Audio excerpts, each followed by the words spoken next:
The results of the study, we did the Citygate staffing study in 2017. It was not only a staffing study, but it looked at coverage. So where should our stations be? How should we deploy our staffing? In Eagan, there's about 5,000 medical calls a year. And prior to the study, a private ambulance system and the Eagan Police Department would respond to all the medicals in Eagan. And what the study really found out was that we should be switching to a career model fire department in Eagan, augmented by some part-time staff, but that all of our full-time firefighters should be at least EMTs, emergency medical technicians, or paramedics, and that we should take over the primary role of responding to medical calls and free up the police department to respond to police-related calls. Really, from about 2007 on, we were noticing that we were losing more volunteers than we were gaining. So we were in this constant state of recruiting and trying to retain volunteers. We were losing 15 volunteers a year. I always said that we needed a predictable, reliable, and sustainable model, and we didn't have that with the volunteer system. So that's when we decided to start looking at something different.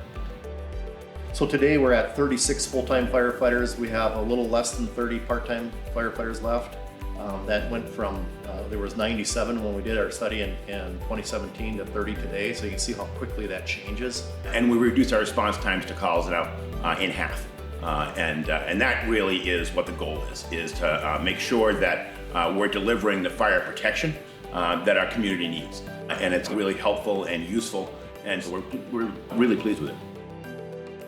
Right after this new model started, from this station, we're dispatched to a fire alarm in an apartment building. Under the old model, it would have taken us 14 to 16 minutes to get a fire truck on scene. The crew from this station got there in 4 minutes. Eagan's a really proud community, and for years was very proud of having the second largest volunteer fire department in the state of Minnesota. And that kind of pride and that kind of community connection and involvement is something that you have to be sensitive to as you try to make this kind of transition. So, with the council, they bought into the new staffing model fairly quickly, and then we had to go about figuring out how we're going to fund it. I think there's two fortunate things there from a finance standpoint. One is Eagan was growing tremendously at this period of time with commercial growth. So our tax base was going up, which helps offset the cost of adding staff.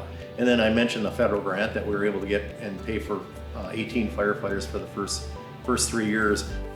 Because I wish in many ways that we could still be a volunteer department, but we simply can't be.